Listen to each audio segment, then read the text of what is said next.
Bienvenidos fanáticos de la Fórmula 1 al tercer episodio de Open Pit Lane. Los invitamos a que se unan a esta conversación de dos fanáticos analizando y viviendo la Fórmula 1. Únete también a nuestro hashtag VirtualRespect para que todas las opiniones sean válidas. Saludo a mi co-conductor ahora, Javier, ¿cómo estás? Hola Open Pit Liners y bienvenidos a este nuevo episodio con un montón de novedades para esta nueva temporada 2022. Hablaremos de la salida de lo que fue el piloto ruso Nikita Mazepin. También tendremos algunos avances de lo que va a ser Drive to Survive, que se estrena esta siguiente semana. Algunas reglas sobre la Q2 y las Sprint Races que han cambiado para este año. Y lo que se viene de la temporada 2022, los tests en Bahrein, el Gran Premio de Bahrein y de Arabia Saudita. Así es, esta semana nos sorprendimos con el anuncio de la salida del piloto ruso Nikita Mazepin, terminando su contrato abruptamente con la escudería Haas. Como habíamos mencionado en el episodio anterior, se había tomado la decisión de no correr en Sochi y habíamos anticipado que se estaba evaluando la salida del piloto Mazepin y que un supuesto reemplazo podría ser el piloto de pruebas Pietro Fittipaldi, nieto del gran campeón Emerson Fittipaldi. Hay otras opciones que están arriba de la mesa, como puede ser Nico Hülkenberg o incluso Antonio Giovinazzi. Pero bueno, todo pintaría que Pietro tendría una oportunidad de ocupar esa segunda monoplaza, convertirse en el compañero de Mick. Pero lo que sí es oficial hasta ahora, por lo menos, es la salida de Nikita. Pero como bien lo habíamos anticipado, ¿no? Esa posibilidad de que, porque la temporada no ha comenzado aún y que recién tenemos el primer test, o sea que todavía hay mucho trabajo de los equipos, y incluso Nikita no corrió tantas vueltas en el auto nuevo, era la oportunidad perfecta para traer un nuevo piloto. Yo creo que igual Haas, en algún punto, su relación con la escudería Ferrari, por el tema de los motores y demás, ¿no? y esos compromisos que se han dado unos a otros, quizás hagan que sea posible la vuelta de Antonio Giovinazzi, porque en algún punto él está vinculado a lo que es también Ferrari en su academia de pilotos, pero también podemos pensar en un piloto externo, otro rookie, ¿no? que venga de la academia de Ferrari, que también se pueda sumar a la escudería. Yo en lo personal me gustaría ver a Pietro correr. Me parece que se merece una oportunidad y que ha hecho un muy buen trabajo como piloto de pruebas. Pero bueno, veremos qué para la temporada para ellos. Seguramente se confirmará en los próximos tests. Ya veremos quién va a estar ocupando esa monoplaza.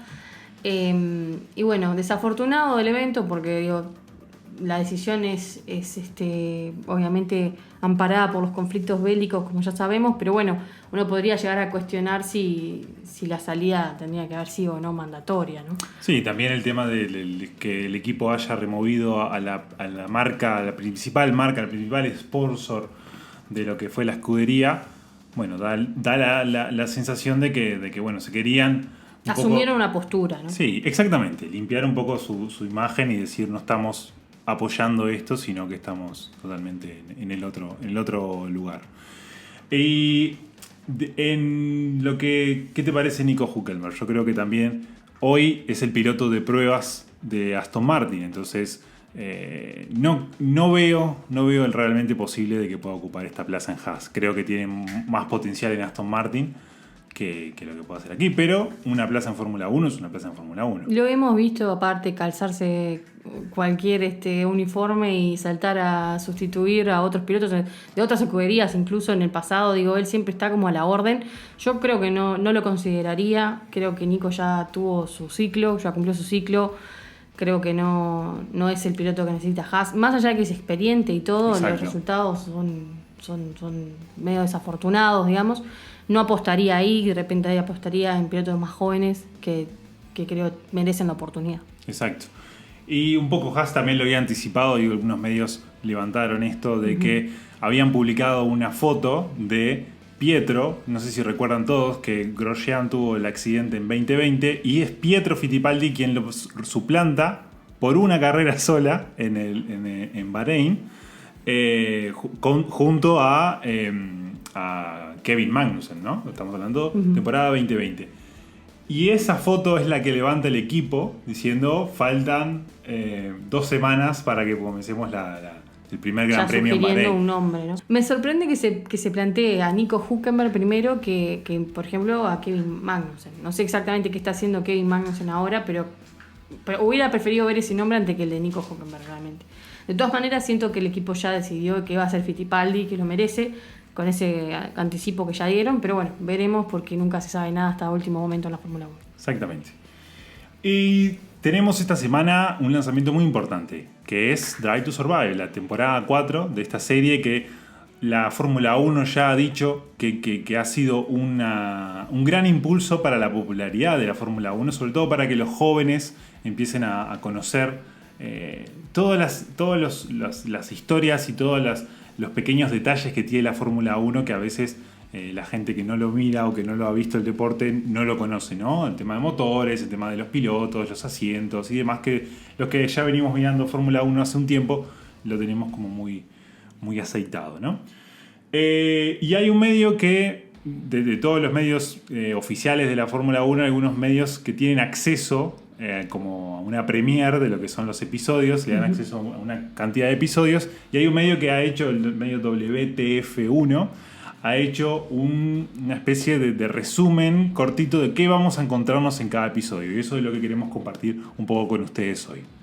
No sé si esto es oficial o no, accedimos a la información en el sitio oficial de este medio y vamos a estar analizando sobre lo que ellos publicaron. Repetimos, no es oficial de Netflix, pero no tenemos razones para creer que este va a ser el cronograma de los episodios. Y bueno, el episodio número 1 se titula Clash of Titans, que es como, bueno, choque de titanes, vendría a ser, ¿no? Exactamente. Y cubre todo desde la primera carrera de la temporada pasada en Bahrein, incluyendo los tests en Bahrein, donde se anticipaba a Mercedes con algunos problemas, no podían dar con el mejor rendimiento del auto, pero en contraparte se veía un Red Bull muy sólido desde los tests. O sea, parecería que este primer episodio cuenta un poco esa pretemporada y la puesta a punto del coche. De la primera carrera, ¿no? Y Esa la primera primera carrera donde tuvimos ya la primera polémica, donde Max sobrepasa a Lewis Hamilton en la curva. Por fuera y tiene que devolver la posición. Exactamente, ya quedando 2 o 3 vueltas de la carrera y no puede luego pasar nuevamente a Hamilton. Con gomas nuevas, ¿no? Tenía mejores gomas Max que Hamilton termina ganando esa carrera. Así que desde ese primer momento creo que se plantea, va a ser un campeonato. La lucha de estos titanes. Exactamente, ¿no? Va a ser un campeonato donde va a haber 2 contendientes que van a luchar todas las carreras. Pasó mucho el año pasado, además, el poder de síntesis que hay que tener para poner todo es grande, pero sin duda que el foco claramente está en Hamilton y en Verstappen, porque ellos, para mí, escribieron historia el año pasado, y bueno, la rivalidad arranca ahí, porque de hecho, más adelante vamos a encontrarnos con otras carreras donde se cuestionó si lo que pasó en esa carrera fue justo o no para Max. Exacto. Donde de vuelta se empezaba a poner un poco en tela de juicio las reglamentaciones y las decisiones de los directores de carrera. Y bueno, el límite de pista que cambió en el medio de la carrera. Sí, Bahrein, que siempre es un circuito súper polémico, ¿no? Polémico. Sus 2 versiones, no importan cuál. Y bueno, sí, recuerdo que había sido muy polémico en ese momento. El segundo episodio se llama Ace in the Hole, que es el as bajo la manga, ¿no? Y hablamos de la entrada de Daniel Ricciardo a lo que es el equipo McLaren. Un equipo McLaren que tuvo su cambio de piloto el año pasado, dejando un Carlos Sainz que firma con Ferrari y sumando a un Daniel Ricciardo que venía con una temporada en crecimiento con Renault y esperaba, a ver cómo era el resultado. Pero se encuentra con Lando Norris. Lando Norris, que dio muy buenos resultados el año pasado, al principio, sobre todo al final como que se fue un poco desinflando, ¿no? Pero es un poco, creo que el foco está en Daniel Ricciardo, en analizar, sus cambios, que él también ha sido un poco polémico también en la serie de Netflix, ¿no? En las temporadas anteriores. En las temporadas anteriores por todos sus cambios. Él siempre ha tenido como un episodio para él, quieras o no. No, y Lando que sigue pisando fuerte, que renueva contrato, que para mí se posiciona como piloto 1 dentro de la escudería, pero bueno. Y un Ricciardo que, como decíamos en el primer episodio, fue probando suerte en distintas escuderías, pero no parecía terminar su proceso con ninguna, hasta que empieza a trabajar con McLaren, que en mi opinión, llenando un asiento bastante importante como el de Carlos Sainz, ¿no? Que para mí era como ya, no solo por porque algunos anticipábamos que no iba a tener una buena relación con Lando, Exacto. pero también por los resultados que venía teniendo Carlos y la buena relación con el equipo. Y bueno, el tercer puesto de la escudería en ese año con ese Carlos. año, exacto. Entonces había como mucho trabajo por hacer, pero bueno, fue como deliberando, adentrándose y tratando de buscar los resultados que tanto desea con este equipo. Veremos cómo va este año, ¿no? sí, hay que ver que Netflix siempre tiene como el detrás de cámara, ¿no? Lo que vemos nosotros, y siempre ellos tienen alguna conversación privada con el piloto, qué siente en ese momento. Recuerdo que vimos a un Richardo que tenía muchos problemas para adaptarse con el auto nuevo, con el McLaren, y que de todos los pilotos quizás era el que tenía más problemas. Teníamos a Checo también que estaba adaptándose a su nuevo coche, pero Checo como que se pudo adaptar mucho más rápido, entiendo yo. Veremos a ver qué nos depara este episodio. El episodio 3 se llama Tipping Point, o punto de quiebre o inflexión. Que bueno, el foco está en primero repasando lo que pasó en Mónaco, donde Max saca una gran victoria con mucha suerte. Y Hamilton tiene los primeros encontronazos con su equipo debido a la mala estrategia que tuvo lugar en esa carrera. Más adelante en el calendario veremos que vuelve a ocurrir, pero bueno, esa fue primera en la que empiezan los desencuentros. Creo que no sé si todos recuerdan que en esa carrera Valtteri Bottas venía peleando el liderazgo con Max, la carrera. Es una carrera que pasan muchas cosas en Mónaco. Leclerc, ¿no? Exactamente, Leclerc que tiene la pole position, que rompe la caja, tiene que irse para atrás y no puede seguir no puede continuar en la carrera. Queda Max en la pole lidiando con Valtteri, y en la primera curva Max cuida su posición y queda liderando la carrera, y Valtteri entra a su parada de pit stop y la rueda que no sale. El tornillo Exactamente. famoso que deja frustrado y pone fin a la carrera de Valtteri. Exactamente. Y que termina con un podio muy interesante con Lando Norris y Carlos Sainz. Exactamente. Por eso hay mucha suerte de Max también en esta victoria, porque sucede ese error y luego tenemos un Lewis Hamilton Muy frustrado. que no logra subir posiciones en esta carrera. No sé si recuerdan que se mete a pit stop, sale, y cuando sale se encuentra que los que estaban detrás de él ahora estaban delante. De hecho, pregunta cómo hicieron, ¿Cómo ¿no? pasó? ¿En qué momento ¿Qué pasó? pasó eso? Exactamente. Sí, me acuerdo clarito. Aparte, bueno, como saben, Mónaco es un circuito donde los sobrepases ya muy, muy fáciles. Entonces, Las paradas de boxes son fundamentales. no, y la quali también, ¿no? Pero perder esas posiciones, digo, es casi un determinante en la carrera, no hay muchas chances. Y Pero ahí bueno, veíamos cómo empezaba Hamilton también a tener esos desencuentros, exacto, con lo que fue con la escudería, con Mercedes. el episodio tiene una segunda parte que se enfoca 100% en el Gran Premio de Silverstone, donde vimos la polémica maniobra entre Lewis Hamilton y Max Verstappen en la curva de Copse, donde Max termina fuera de pista, trasladado a un hospital, sin grandes daños, pero bueno, siguiendo el protocolo. Fue algo que quedó grabado en la retina de todos los fanáticos, de lo cual se habló mucho las semanas siguientes al Gran Premio, y donde hay muchas diferentes ópticas o miradas sobre lo que sucedió. Hay quienes entienden que fue un incidente de carrera, hay quienes entienden que se les pasó la mano, pero lo cierto es que ya empezaron a mostrar ahí que se habían terminado las gentilezas, ¿sí? Que se habían terminado las cortesías, que ya no Exacto. eran caballeros conduciendo, iban a por todo, incluso rozando maniobras peligrosísimas, como Exacto. en esta curva particular. Exacto. Yo creo que es eso, por eso el título también del episodio, ¿no? El punto de quiebre. Es el momento donde ya dejó de ser un campeonato donde, bueno, vemos a ver quién es el más rápido, quién es el mejor, donde empieza a ver, donde la relación Hamilton-Verstappen en algún momento, o sea, en ese momento creo que se quiebra un poco, ¿no?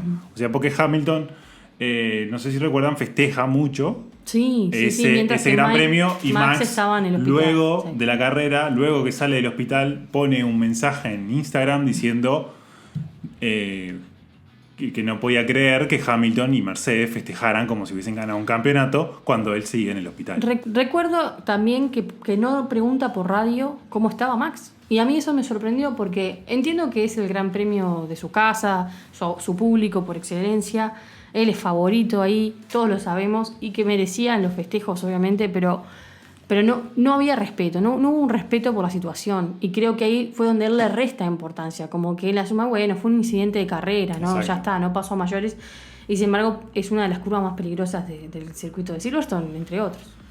Sí, creo que bueno, ese punto de quiebre es interesante que se haya dejado un capítulo, especialmente para esto, porque creo que en la relación entre ellos es eso, es todo un cúmulo de cosas que en las primeras carreras fueron como, bueno, es alguna pelea por alguna curva o por una cosa o por otra, y en este Gran Premio de Silverstone llega a un punto máximo que luego lo vamos a ver exponencial en Monza, ¿no? Donde se sube Max al auto de Hamilton y donde lo vamos a ver también en otras carreras, como el Gran Premio de Arabia Saudita, donde se chocan uno detrás del otro, ¿no? Entre otras cosas que todos los fanáticos hemos visto el año pasado. El episodio número 4 se denomina A Mountain to Climb, que es una montaña para trepar o para escalar, ¿no? Y es un episodio dedicado a Haas, que obviamente, como habíamos dicho, con grandes incertidumbres en una temporada con 2 rookies y un auto que dejaron de se desarrollar para desarrollar el auto de este año, ¿no? El 2022. Entonces creo que se toma a ese enfoque, bueno, a destacar. Creo que la vuelta de Schumacher también es un nombre interesante, pero creo que hay un foco también en Mazepin, ¿no? En el piloto ruso, y creo que se vio en el tráiler algunas escenas de Mazepin boxeando, entonces creo que también hay un foco en ese lado. Y sobre todo Mazepin, que tuvo un inicio de temporada con muchos haters, con mucho bullying quizás en redes sociales. Incluso los comentaristas de la Fórmula 1 en inglés le decían Mazepin, como el... Qué interesante que hay una temporada con un piloto que no va a estar este año, ¿no? Exacto. Qué lástima, en realidad. Exacto. Pero bueno, ese episodio, bueno, siempre Netflix también le dedica alguna escudería con... Haas siempre ha tenido en realidad algún episodio en Drive to Survive. Y Gunter, que se convierte en un personaje, la gente También quiere verlo, hablar y manejar esas situaciones tan tensas con el dueño de la escudería, con Jim Haas, o sea, es muy gracioso Es muy realmente gracioso, ver los sí. malabares que hacen para mantenerse a flote, pero no deja de ser una realidad de las escuderías pequeñas dentro de la Fórmula 1, que los presupuestos, la verdad que implica la categoría son muy grandes y lamentablemente son pilotos que no han generado una novedad, o sea, se van a ir desarrollando con el tiempo, seguramente más Mick que Nikita, pero bueno, está por verse, ¿no? Bueno, esto nos deja en el episodio 5, que se llama Staying Alive, o mantenerse con vida, mantenerse vivo. En este episodio la trama se concentra en McLaren y su doble podio en Monza. Se acuerdan de la victoria de Ricciardo, que toma champagne del zapato, bueno, desagradable. Las cosas de que hace Richard. Exactamente. Y bueno, justo en la transmisión en vivo del Gran Premio de Monza, Ricciardo cuenta como que Netflix estaba con él ese día, así que seguramente vamos a poder ver más detalles tras bambalinas de lo que pasó ese fin de semana. Y bueno, el foco está en la pelea entre McLaren y Ferrari, y mayormente vamos a estar viendo detalles seguramente con Carlos Sainz y Charles Leclerc. Sí, se había dicho que Netflix justo ese fin de semana estaba con McLaren, entonces vamos a tener de esa victoria, de esa gran victoria, vamos a tener quizás el minuto a minuto de cómo fueron los Team Radios, de que hay polémicos Team Radios en esa carrera, donde Lando pide la posición, piden que le den la primera posición, y le dice el equipo no, déjalo Ricciardo. Que definiendo el resultado de la carrera, ¿verdad? Sí, o sea, sí, la carrera estaba casi que ganada para McLaren y el equipo le dijo no peleen la posición, dejalo a Ricciardo que esté adelante, y lo dejaron a Lando segundo. Y después Lando tuvo otra oportunidad de ganar la carrera, que fue en Rusia, y bueno, ya sabemos lo que pasó, ¿no? Que se quedó afuera, la lluvia, y Hamilton termina ganando esa carrera. Pero en definitiva creo que el foco va a estar en eso, ¿no? En las sensaciones del equipo y bueno, y Ferrari, que es el local en Monza. Entonces, ¿cuánto se esperaba de Ferrari también en esa carrera? Como se esperó en otras carreras en el año, por ejemplo, en 2020, donde Charles tuvo un gran accidente. Exactamente. Y bueno, todas las cómo los incidentes y cómo los acontecimientos durante la carrera hacen que McLaren quede en esa posición también, ¿no? O sea, Bottas que gana la sprint, pero tiene una penalidad por un motor nuevo, que es una locura, que vimos ahí cómo pasó un montón de autos. No tantos como pasó Hamilton quizás en la sprint en Interlagos, pero sí que vimos, bueno, Mercedes cuando mete un upgrade en el motor, o sea, cuando mejora sus motores, Vale la pena. Vale la pena. No, y además el accidente Exactamente. que ocurre entre Max y Hamilton, donde, bueno, yo analizándolo muchas veces llegué a la conclusión de que de la forma en que toman la curva hay un piano que hace que el coche se eleve y desafortunadamente queda uno montado arriba del otro. Un accidente con mucha suerte que pudo haber decapitado a Lewis. Sinceramente, Sí, la rueda totalmente. pasa a milímetros del piloto. Halo El Halo lo nuevamente salva. que lo salva. Y un Verstappen que se baja, ve que Hamilton está todavía luchando por estancar el auto, a ver si puede zafarse. Entonces, como que Sigue. abandona cualquier intento por asistirlo y se va caminando cabizbajo. Y eso generó también Actitud polémica. que fue muy criticada también y una conversación que siguió días después respecto a sanciones y a cuestionamientos de ese accidente que de vueltas al final del día quedó como un incidente de carrera y se comparó a Cops que también quedó como un incidente de carrera. O sea, de vuelta mostrando que iban a por todo, que no iban a dejarse pasar. Evidentemente los dos querían tomar esa curva. Y un punto en el circuito muy, muy complicado, dos chicanas ahí que no pasan dos monoplazas, no pasa uno Exacto. y así terminar. Así terminar. Episodio 6, el episodio se titula A Point to Prove, que es como un punto a demostrar o a probar. Y es un episodio enfocado en Williams. En la temporada anterior no vimos tanto de la salida de la familia Williams, de la escudería y la entrada de los nuevos directores, siendo Josh Capito el jefe de la escudería. Entonces en este episodio un poco se tocará eso y lo que también las mejoras que ha tenido Russell en la temporada pasada. Empezamos a ver a Russell casi que metiéndose en todas las Q2. No sé si recuerdan que se ganó el sobrenombre de Mr. Saturday, ¿no? El señor sábado. Y además llevó puntos a la escudería, ¿no? Junto también con Latifi, con Nicolás Latifi. Sí, una salida de Leclerc que todos anticipábamos, que el equipo necesitaba. Creo que algunos de los resultados que tuvo Russell tuvo que ver con eso, con un nuevo director de equipo. Y bueno, y fue mostrando un poco la habilidad de George y las ganas de George de querer llegar a una plaza con un equipo superior, la cual va a tener este año y estamos todos muy ansiosos de ver qué ocurre. El episodio 7 se llama Growing Pains o Dolores en Crecimiento o en Aumento. Es un episodio dedicado a Yuki Tsunoda y a Esteban Ocon, dos personajes muy interesantes sin duda.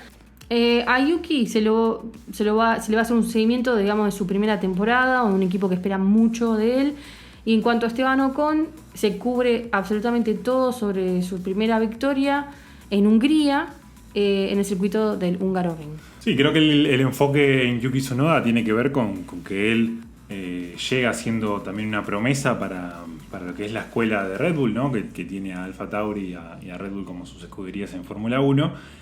Siendo un piloto muy rápido, ¿no? Y donde se esperaba que también deliberara buenos resultados de la mano de Pierre Gasly, que ya venía como asentando también su lugar en Alfa Tauri. Y a quien Drive to Survive le dio más cobertura en otras temporadas, o sea que era tiempo de cubrir a Yuki y su progreso en Alfa Tauri. Sí, su primera temporadita que tuvo sus idas y vueltas, donde tuvo unas primeras carreras donde no pudo dar buenos resultados, donde no se encontraba tampoco con el coche, e incluso su renovación a él lo sorprendió. Lo sorprende, sí. Exacto, él lo toma como... Y un Yuki que va cambiando de actitud, lo veíamos muy Exacto. agresivo en los Team Radio, como insultando frente a errores, y mismo el equipo le decía, bueno, Yuri, pará un poquito, ¿no? Como calmate.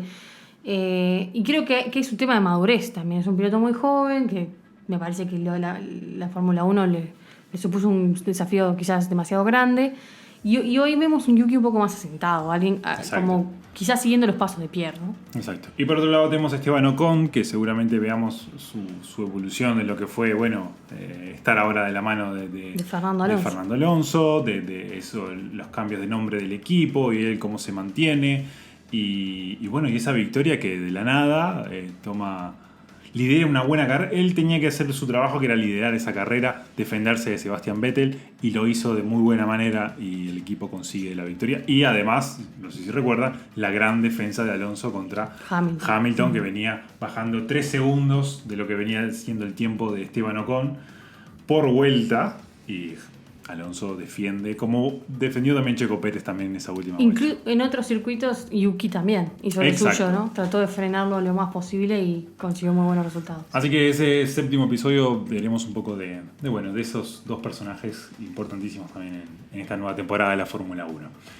El episodio 8, Dance with Wolf, que es como bailando con Wolf, ¿no? Que con Toto Wolff, es una referencia a Toto Wolff, tiene que ver con los encontronazos que tenemos con Valtteri y George Russell, que, por ejemplo, en la carrera de Imola tienen un choque donde Russell, hay muchos memes donde dicen que Russell se metió antes de tiempo en el asiento de Valtteri, ¿no? Porque se choca, casi que queda arriba de Valtteri, y Valtteri le exclama su dedo del medio, ¿no? Sí.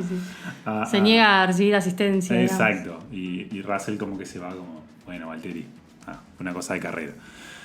Lo que parece aparentemente lo que nos dio este medio como de noticia es que que Russell estaría confirmado de forma anticipada, digamos. Exactamente, como que Netflix justo está en el momento donde se da esa confirmación, y que fue mucho antes de lo que nosotros nos enteramos. Y que yo creo que se palpitaba un poco eso, ¿no? Sí, incluso el cambio de actitud de Valtteri después empieza a ser más evidente de que estaba desconforme. Exacto. De incluso quejarse abiertamente, no sé, frente a estrategias o decisiones donde no se lo veía tan involucrado. Uno se hubiera preguntado, pero ¿cómo te estás enterando ahora, Valtteri?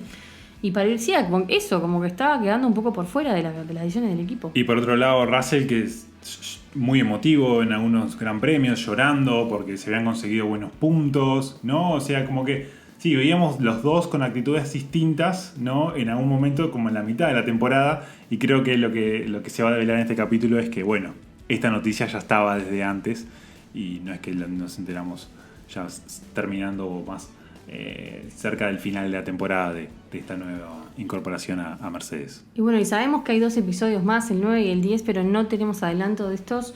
Van a ser medio sorpresa. Creo que no van a poder no cubrir Abu Dhabi. Exacto, va por ahí, me parece. Entonces, bueno, vamos a tener que ver cómo se desarrolla el final de esta 4ª temporada de Drive to Survive. Pero bueno, con mucha expectativa, y bueno, ya vamos a dedicar la semana que viene un episodio enteramente a analizar estos capítulos a fondo. Y creo que en estos 2 episodios faltantes nos faltaría hablar de Checo Pérez, que en la temporada pasada se habló de su traspaso, ¿no? De su primera victoria en la Fórmula 1 y su traspaso a Red Bull, pero no se habló de ahora en Red Bull, cómo se está desempeñando. Quizás le dediquen algunos minutos, pero creo que sí, que la atención va a estar sin duda que en Abu Dhabi, y bueno, quizás en alguna pelea de la grilla media, ¿no? Con lo que fue Ferrari y McLaren, o la vuelta de Alonso también. Yo creo que se va a enfocar mucho en lo que pasó en los Team Radio, en el Toto Wolff rompiendo los auriculares sobre la mesa, las conversaciones con Michael Masi, Christian Horner. Me parece que va a haber mucho análisis de eso, porque fue la polémica con la que arrancamos este año, que, como ustedes saben, llevó al desvinculamiento de Michael Masi. Exactamente. Pero bueno, la semana que viene nos enteraremos, ya todos podremos tener acceso a toda la temporada de Drive to Survive, temporada 4, y haremos nosotros nuestro análisis de esta nueva temporada. Y esta nueva temporada de Fórmula 1, este 2022, trajo nuevas reglas que vamos a analizar un poquito en el día de hoy. Sí, particularmente sobre la tanda de cualificación, especialmente la tanda de cualificación 2, o también conocida como Q2. Ustedes saben que a lo largo de la historia la tanda de clasificación ha sufrido varios formatos, varios cambios, se han retomado algunos, se han descartado otros. E incluso en este año vamos a seguir manteniendo un modelo híbrido de la tanda de cualificación que veníamos teniendo y las carreras sprint. Exacto. Pero es cierto que la tanda de cualificación número 2 va a sufrir un cambio en una regla muy interesante, que bueno, ya vamos a detallar un poco. Pero antes queríamos tocar brevemente cómo fue evolucionando la tanda de clasificación desde el comienzo del campeonato. Exactamente. En 1950, que es cuando comienza el primer campeonato de Fórmula 1, hasta 1996, un montón de años, 46 años en total, teníamos 2 sesiones que se daban los viernes y sábados. El mejor tiempo de esas sesiones era el tiempo que se determinaba para la carrera del domingo. Es decir, la pole position se daba en lo que iban el mejor tiempo de esas 2 sesiones. ¿Qué pasaba en ese momento? No había restricciones de lo que eran combustible, ni motores, ni neumáticos. Entonces, veíamos en los años 80 y 90 que había un motor que entraba nuevo para la quali, ¿no? O sea, para meterle una vuelta rápida. El combustible, obviamente, era otra cosa que iba variando. Dio a muchas cosas para que la Fórmula 1, la FIA, implemente una nueva forma que se implementa a partir de 1996. De 1996 al año 2002 teníamos una sola sesión de duración de 1 hora cada sábado, donde los pilotos giraban en un máximo de 12 vueltas para tratar de hacer la mejor crono, digamos, la mejor vuelta. El problema de el downside de este approach es que pasaban mucho tiempo guardados en los garages esperando que otros dejaran la pista en mejores condiciones para salir a marcar el mejor tiempo. Exacto. Entonces, la batalla era más de observar y esperar el momento justo para dar el giro que otra cosa. Se mantuvo así hasta el 2003. En el 2003 se da que empezamos a dejar a los equipos que den su vuelta solos en la pista. Entonces lo que pasamos es a una sola vuelta de calificación. Es decir, los equipos por orden del campeonato realizaban una sola vuelta solitos en la pista el día viernes. El sábado se repetía exactamente lo mismo, pero en orden inverso. Es decir, el último que salió de esa de los cronos del viernes es el primero que sale el sábado. Es decir, que el que salió primero el viernes, el que salió más rápido el viernes, va a ser el último en salir el sábado. Va a tener una pista para un mejor rendimiento, ¿no? Con más engomado de la pista y por lo tanto va a poder hacer una mejor vuelta. Daba un poco de ventaja también a lo que era en los tiempos del viernes. Pero tenía una particularidad, que tenían que salir ese mismo sábado con el combustible de carrera. Es decir, lo que se iba a usar en la carrera es lo mismo que se utilizaba ese sábado para hacer esa última crono. Eso daba que, claramente, esa última crono no iba a ser tan rápida tampoco, ¿no? Pero ya teníamos todos el mismo combustible para salir. Y acá empiezan a probar, porque ya el año siguiente, en 2004, hubieron cambios de vuelta, se mantuvo la quali de una sola vuelta, pero esta vez las 2 sesiones que tú mencionabas sucedían el mismo sábado, pero con el orden de que la primera tanda largaba en función de la cualificación de la carrera pasada, digamos. Esto sin duda que daba mucha rienda suelta a manipulación. Se habla de que hubo un gran premio donde Schumacher, por ejemplo, en Silverstone, de este mismo año, donde se especulaba que para el final del día, donde se daba la segunda tanda, iba a haber una lluvia. Entonces lo que hizo él fue salirse en la primera tanda, por lo tanto iba a estar primero en la segunda tanda. Entonces marcaba el crono rápidamente y cuando llegara la lluvia ya iba a llegar para los que habían salido primeros en la primera tanda. Entonces ese juego, como era todo el mismo día, se daba ese juego de manipulación que la FIA entendía que no, obviamente que no estaba bueno para el deporte en sí mismo. Y en el 2005 vuelven a cambiar. Y en el 2005 tenemos 2 tipos de quali, porque también probamos una cosa durante 6 carreras y después dijimos, bueno, esto no funcionó, cambiémosla en el medio de la temporada. Para las primeras 6 carreras tuvimos 2 sesiones de una vuelta de quali, o sea, seguimos en esa única vuelta de quali. La primera se hace el sábado con poco combustible y la segunda se hace el domingo con el combustible de la carrera. Ambas qualis se suman y eso daba la grilla del domingo. Es decir, yo hago una vuelta con poco combustible, saco un tiempo, y hago una vuelta con mucho combustible, saco un tiempo. Lo mismo, ¿no? Con el mismo orden de que el último sale primero y así. Y esos 2 tiempos se suman y eso es lo que determina la grilla del domingo. Luego, para las 13 carreras restantes, lo que se vuelve es a la vuelta rápida de un solo día. Es decir, con el combustible de la carrera, ya ponemos el combustible, hacemos vuelta rápida y eso es lo que va a determinar el orden de la carrera siguiente. O sea, cómo sale en ese día lo determinaba la carrera anterior. Es el resultado de la carrera anterior.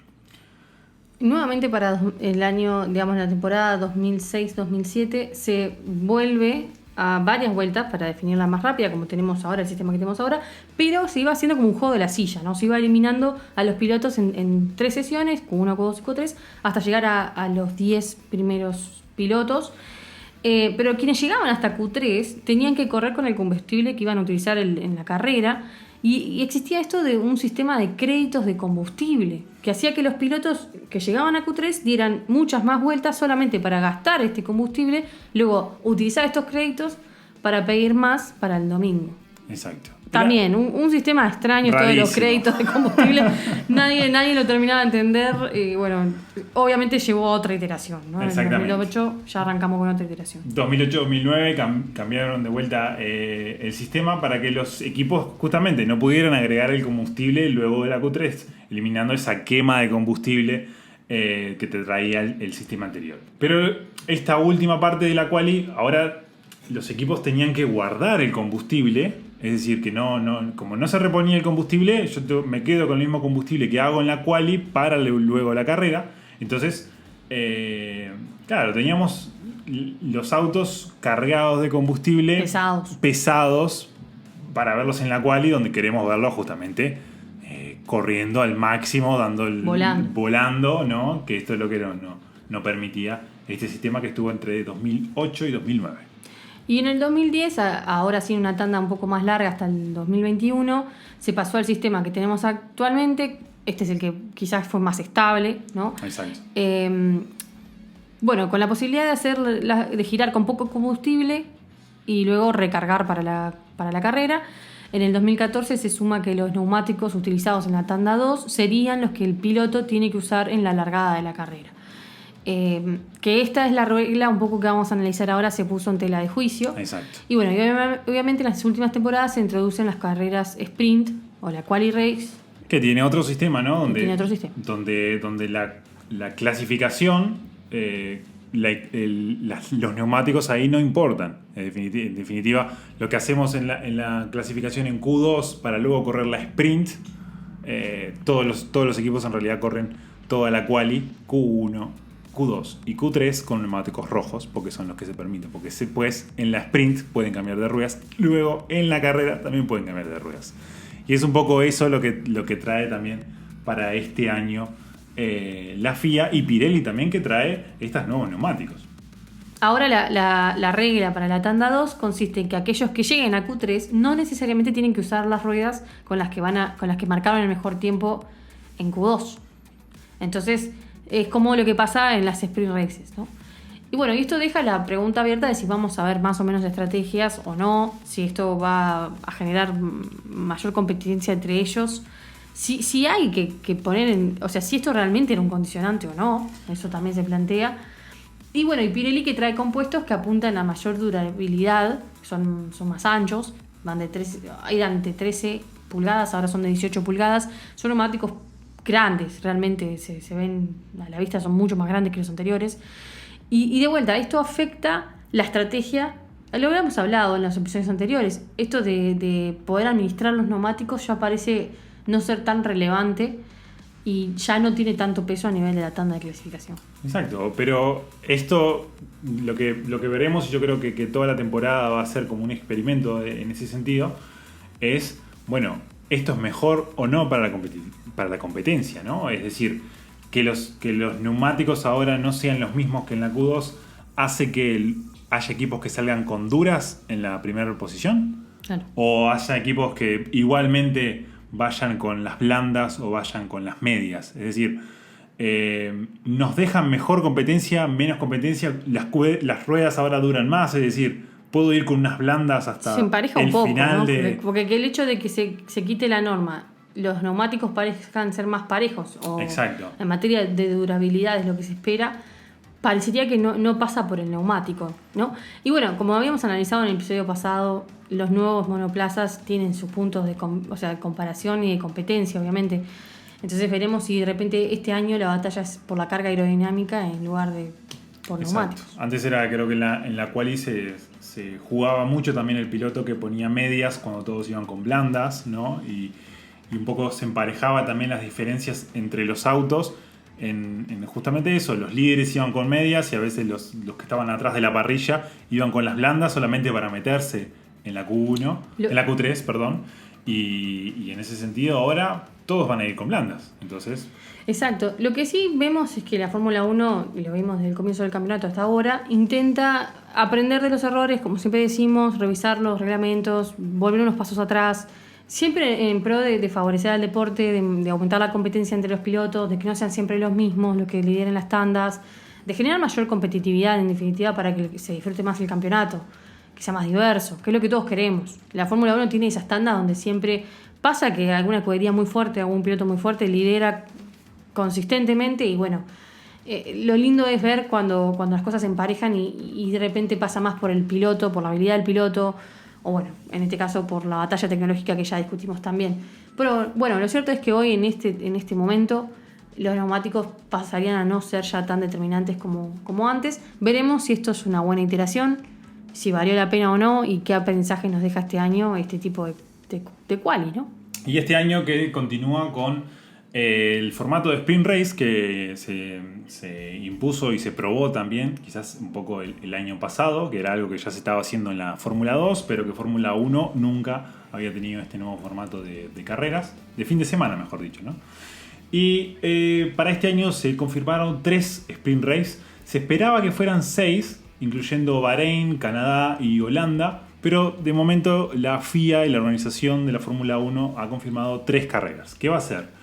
Imola, es decir, el Gran Premio de la Emilia-Romagna, que también era conocido como el Gran Premio San Marino, el Gran Premio de Austria en el Red Bull Ring y el Gran Premio de Brasil en Interlagos es el único que se mantiene del año pasado. Es decir que nos quedamos afuera de Silverstone y Monza como Sprint Races. Sí, es algo que creo que podemos conversar un poco. Creo que Imola en algún punto tiene más espacios para sobrepase, pero no sé si tantos más, ¿eh? Yo no sé cuál fue la decisión de sacar la sprint en Silverstone, por ejemplo. Que pareció que el año pasado fue un lindo entretenimiento. O sea, yo en general siento que la carrera sprint, al principio yo me mostré un poco en contra, no me gustaba en lo personal. Hasta que las vi correr, me pareció que generaban una polémica interesante. Mucho punto extra ahí que empezó a pesar hacia el final del campeonato también. Como que agrega un ángulo, una arista diferente, ¿no? Y creo que eso por algo lo agregan también, para que la quali tenga otro sabor. Entonces, hacia el final de la temporada empecé a como apoyar el tema de que existiesen carreras sprint. Me gusta que no sean tantas, pero la verdad que me hubiera gustado mantenerlas en algunos circuitos de los clásicos. No sé bien cuál fue la decisión de sacar Silverstone y Monza, pero me genera intriga realmente porque me pareció que, ya te digo, el año pasado había sido un espectáculo interesante. Sí, creo que de los que han quedado, o sea, de los nuevos, quizás el Red Bull Ring también es un circuito que permite mucho sobrepase con esas 3 zonas de DRS, ¿no?, que tiene el circuito. Y obviamente que Interlagos dio mucho espectáculo el año pasado y creo que eso es lo que busca también mantener la Fórmula 1 para este año, y por eso es que es como del circuito de los 3 es el que se mantiene y el que sigue. A los equipos que participan de la Sprint Race se le va a dar un extra del presupuesto que hoy tiene la Fórmula 1, que es un presupuesto fijo de 140 millones anuales para toda la temporada. Se le va a dar un extra de $450.000 por la participación del fin de semana en la Sprint Race, porque claramente lleva mucho más trabajo para los equipos de seteo del auto y demás, y en caso de daños unos $100.000 extra por daños. Obviamente que lo que pasó con Verstappen, por ejemplo, quedó muy por debajo de los $100.000 porque los daños que tuvo ese auto, hubo que reconstruir motor, hubo que, ¿no? Hubo un montón de cosas. Reponer el monoplaza. Exacto. Y también cambian los puntos. El año pasado el primer piloto llevaba 3 puntos, el segundo 2 puntos y el tercero 1 punto. Este año se va a puntuar hasta el 8º piloto. Wow. Y bueno, el primero se va a llevar 8 puntos y así sucesivamente hasta el piloto que salga en la posición número 8 que va a recibir 1 punto, ¿no? Y esto es muy interesante porque al aumentar la cantidad de puntos que se da, se aumenta un poco la diversidad en la recolección anual, digamos, de puntos, ¿no? Ahora pueden acumular un máximo de 34 puntos por fin de semana, o sea, 8 obtenidos de la sprint, 25 de la carrera y 1 por vuelta rápida, o sea, un fin de semana brillante, digamos. Brillante, claro. Todo ganando. Y además el piloto que tenga la vuelta más rápida ese viernes será quien se lleve el premio de la pole position. O sea que no es el Speed King como el año pasado, digamos. Claro, antes, el año pasado, al que ganaba lo que sería la quali el viernes, se le daba la rueda, ¿no? La conocida rueda de Pirelli que tienen que firmar y sacarse la fotito. Y en la rueda decía premio Pirelli al Speed King, al rey de la velocidad. Y la pole position, es decir, para lo que cuenta para, no sé, para para las estadísticas también de la Fórmula 1, ¿no? Que cuántas pole position tiene un piloto. Eso era el ganador de la sprint race del sábado. Ahora lo cambiaron, pasaron de vuelta para atrás. Es decir, el ganador de la quali del viernes es quien se lleva el premio de la pole position, como el nombre pole position, ¿no? Pero luego, obviamente, que se corre la sprint y esa sprint determina la grilla para el domingo.